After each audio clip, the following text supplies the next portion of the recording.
Hello, welcome back.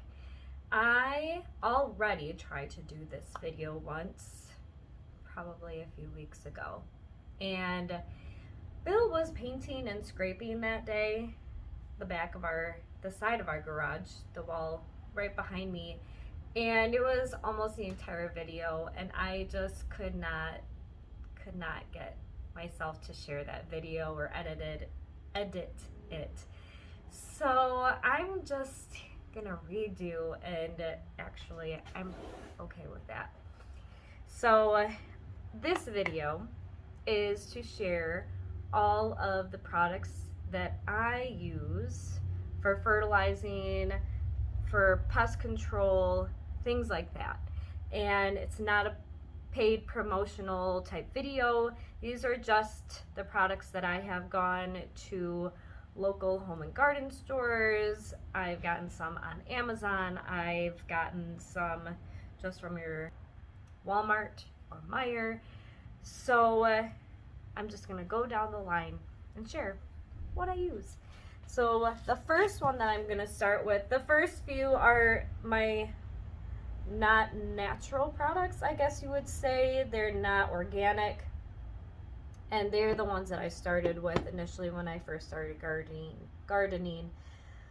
Oh, I don't even know at this point, probably small scale, 7-8 years ago I started growing my own vegetables and flowers from seed and all that. So the first one I used was this Shake and Feed Miracle Grow, which you can use on tomatoes, fruits, vegetables. And this one is on more of a natural side. I think the first time I ever used this product, it had belonged to my dad. And he moved about 5 years ago, he moved, and he had to downsize, and he knew he wasn't gonna have a garden anymore. So he passed his Shake and Feed to me, and I had since used it up. So I thought it worked really well, so I've used it since then. This is a type of fertilizer that you would put on the soil, and then I usually take and you do it just around the drip line of the plant and shake it. I don't really measure anything out all that particularly.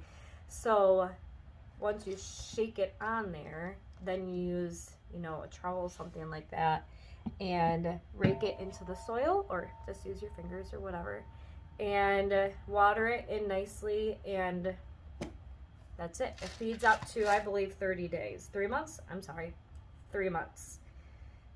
Anything else? It has kelp, earthworm castings, feather meal, bone meal. So it's got a lot of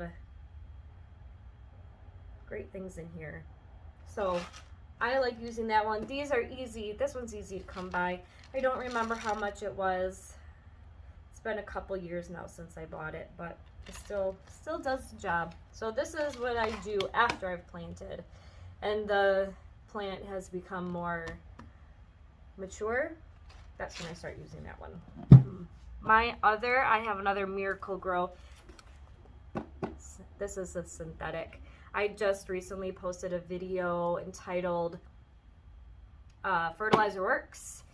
This really is a fertilizer that I get excited about when it comes to flowers. I don't put it in anything that I'm going to ingest or put in my body. So this is only used for the flowers that I put in pots, especially, that lose nutrients pretty quickly from the soil that it's in for 3 months. So this gets used, they say do it at least every 7 to 14 days. I'm more around closer to 14 days type, just because I lose track of time or forget when I've done it. So I don't want to overfeed, so I usually wait a little bit longer to be sure that I haven't overfed them, because that can do harm as well. I don't think there's anything special to share about this one.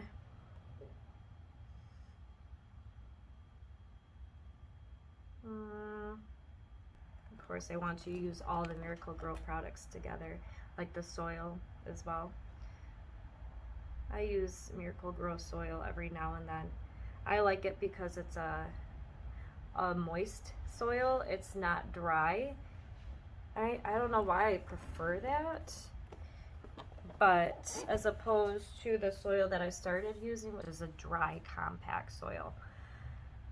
But I think it goes a lot further, and I think it's a bit more natural. Miracle-Gro really isn't all that natural. So this is Plant Tone Organic. So now we're into the organic stuff. I've got a few of those. And I use this when I am direct sowing. Take that back. I use this when I am transplanting into pots, into the ground, mostly into the ground. I like using this one to add a little more nutrients to the soil, to the bare soil. I have not, what's the word I'm looking for? Amended. I have not amended any of my soil. My raised beds, I do not amend that soil. My ground where I plant, I do not amend that soil either. So people will probably say I should. I don't. I just refill it every year with all of the pots that I have with plants in them. I just dump all that soil into the raised beds, and then I just make sure I use a nice, good fertilizer. So this is the one that I choose to use. I put it directly in the hole that I'm planting into, and I kind of mix it into the soil a little bit, and that way it seems to do the job just fine. But I'm trying to see if this one has a suggestion on how often, if it's just a one-time feed per season. I imagine it is. But if I ever feel like my plants are lacking nutrients, because I grow in a small space and I have a lot of plants in one small space, they fight for nutrition.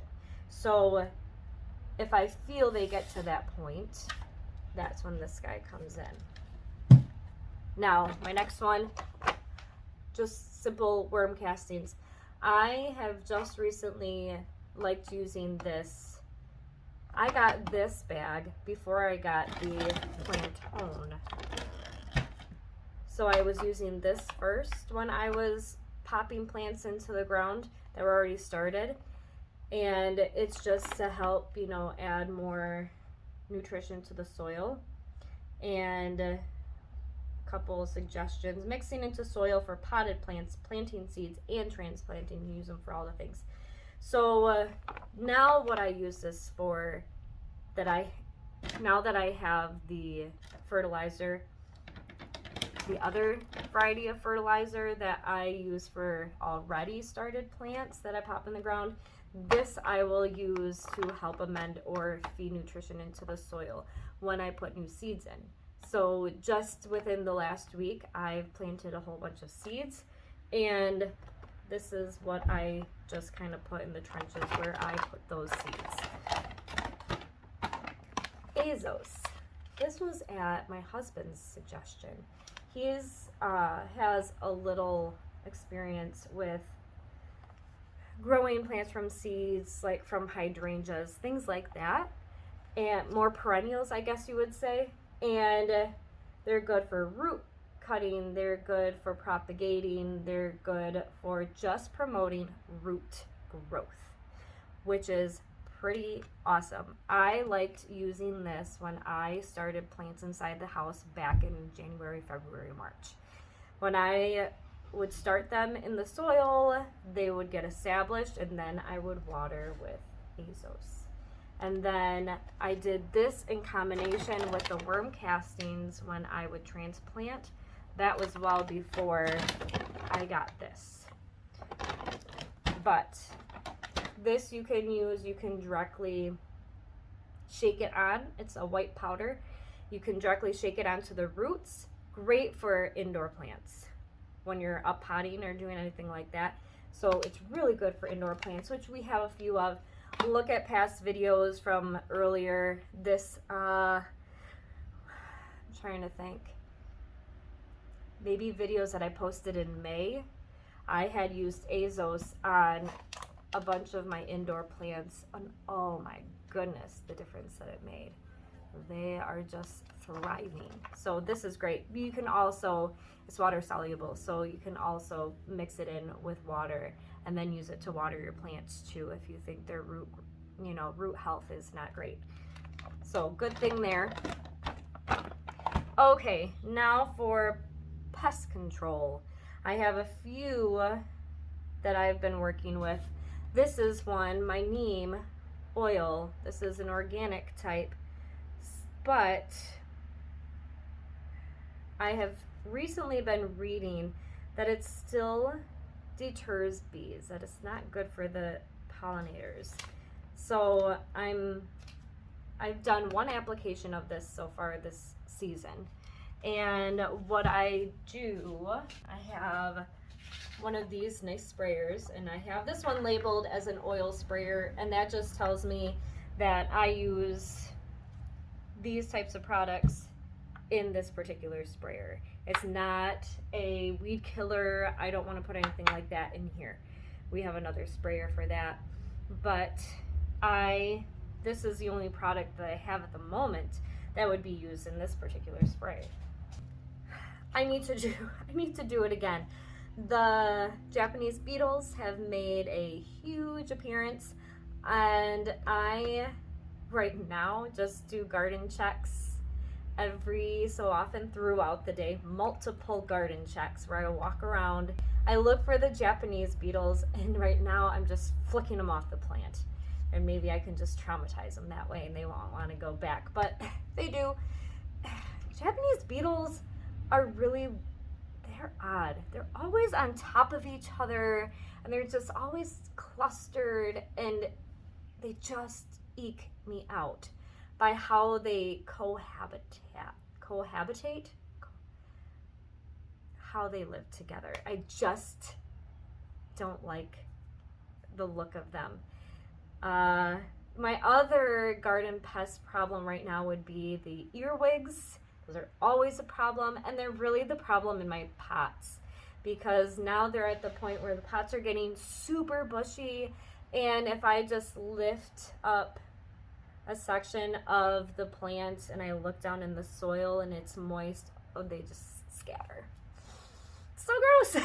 I don't like those either. And then slugs have not really, it's been dry, so that's probably why, but slugs have not really been showing. So it's mostly earwigs and the Japanese beetles. I've been seeing some pill bugs or roly-polies. I've seen those, but I'm not getting the impression like they're doing a ton of damage like the other two. Earwigs they'll eat just whatever is exposed and hanging over. The beetles fly, so they land on top of the leaves, and if you see just holes on one leaf, that's probably Japanese beetle damage. I can show you, actually, maybe at the end of this video, I'll do a quick walk around and show you what that damage looks like. They love zinnias. I've noticed they love my morning glory leaves because they're huge, so you can get a whole bunch on there at a time. A little bit on the sunflowers, not too badly, and I think maybe that's mainly it. Anything with big leaves or big healthy leaves. My hollyhock leaves have seen some damage, but I'm not certain if I haven't seen the beetles on there. Could be them, I'm not sure. Okay, back to a couple more products that I have here. Sluggo, this was suggested to me from someone who watched one of my videos from last season. And I just found out there is a Sluggo Plus. I should have bought that. I didn't know that that was a thing. Sluggo is just primarily for the snails and slugs, but Sluggo Plus is for other things, like I read it was for earwigs. Well, that would have been great because it's in pellet form, so you just sprinkle it on the soil of the plants that, you know, they're munching on, and then they eat that instead, I suppose, and that must kill them off. That's about as in depth of it that I read. And I do have a potted plant in the front that I need to do that for. I can usually tell by the damage that's done to the plant what kind of pest is causing that damage. The ones in the front, I know that they like marigolds because I would often put them in ground pots that I have in the ground, and then I put pots in them, put pots in these holes in the ground, and I would put marigolds in there, and the last 2 seasons they would eat them back. So I did not do marigolds in there this year, and that's done a lot. They've done a lot better. But I have a marigold up front in a pot, and it's right on the edge of a hosta, and I think that they're able to travel to that marigold because the marigold looks pretty depressing. Luckily it's in the back of the pot and you can't even tell unless you were to walk up and look right at it. So this needs to be used today. And then I have 7 dust. This works on all of those other nasty critters, tomato hornworms. I've never had one, never had tomato hornworm problem, thank goodness. But it's not to say I never will. Anything else? Squash bugs, other pests. They say you can shake this on your pet, maybe if they're outdoor animals. But yeah, you can use it on dogs and cats for fleas and ticks. I don't know that I would necessarily do that, but you know, it's an option for those of you looking for something for your pet that has problems that way. Oh, and it does say it's good for Japanese beetles. So and you shake this all over the plant on the leaves, obviously, because that's what they like to eat. And then you just let it sit on the plant. I'm not a huge fan of it just sitting on the plant though. It's a powder, and then you see the powder is not.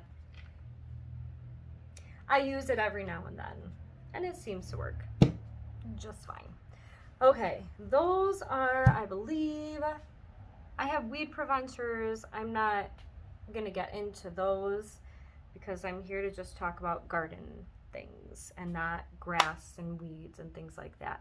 So now I'm gonna take you outside and show you where some of the damage is in my yard and which product I plan to use on it.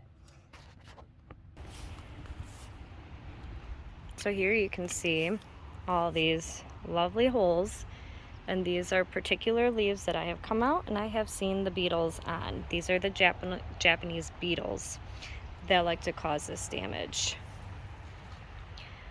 Just those holes in the middle of the leaf, because they just sit on the leaf and they munch, and they're usually in groups.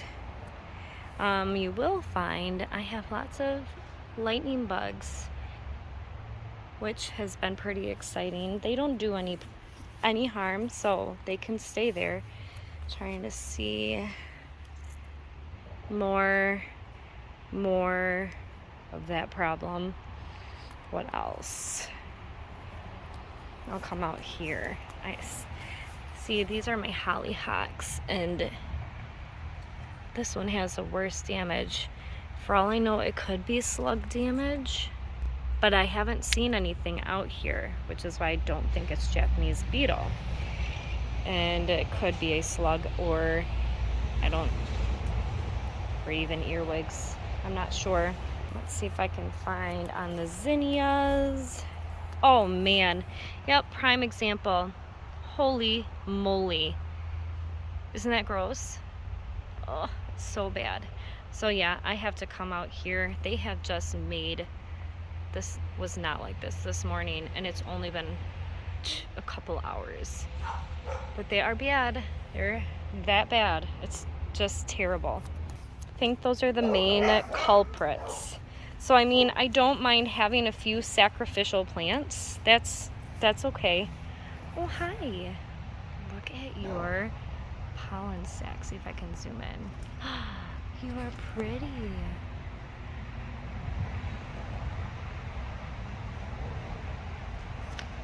But I don't see anything else that has that kind of damage. So that section needs to be eradicated thoroughly.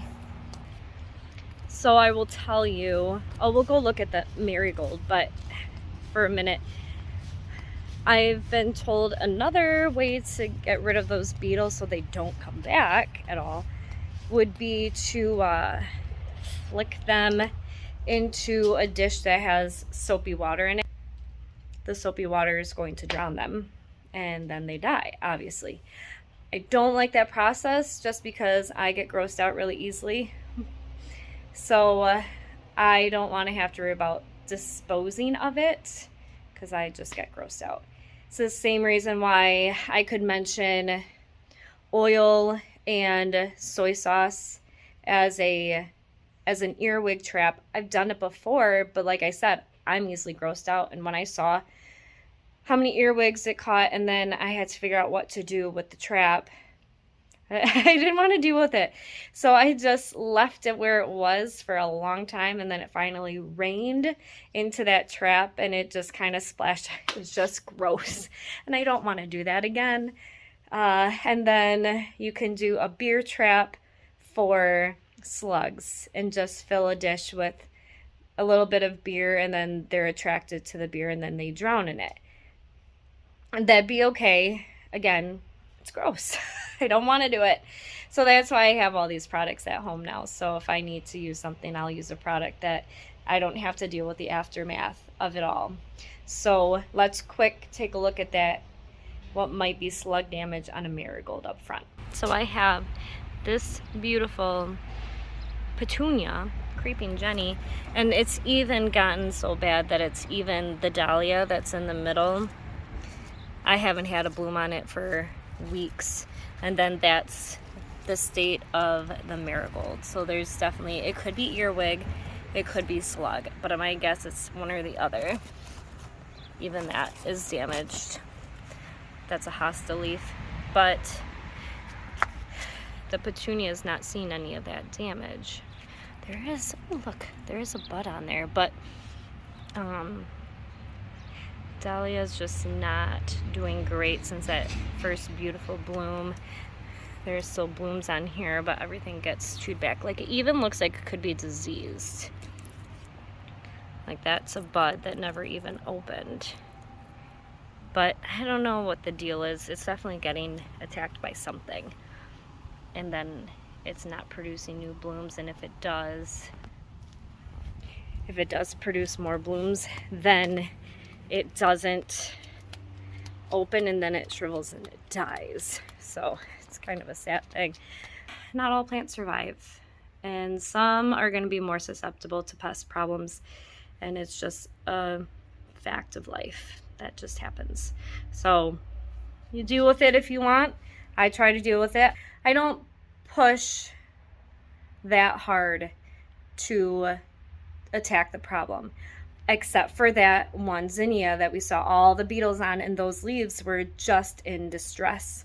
And so what I'm going to do is I'm going to scatter some of the 7 dust on the plants, and hopefully they go after that. They'll die, and then as soon as the problem's gone, hopefully if the problem goes away, then I'm just going to cut back that part of the zinnia plant, because those will just bush out and be fine, especially since it's just the top of the plant. So that is something I am going to take care of right now. So thank you for following along with me, and have a great day.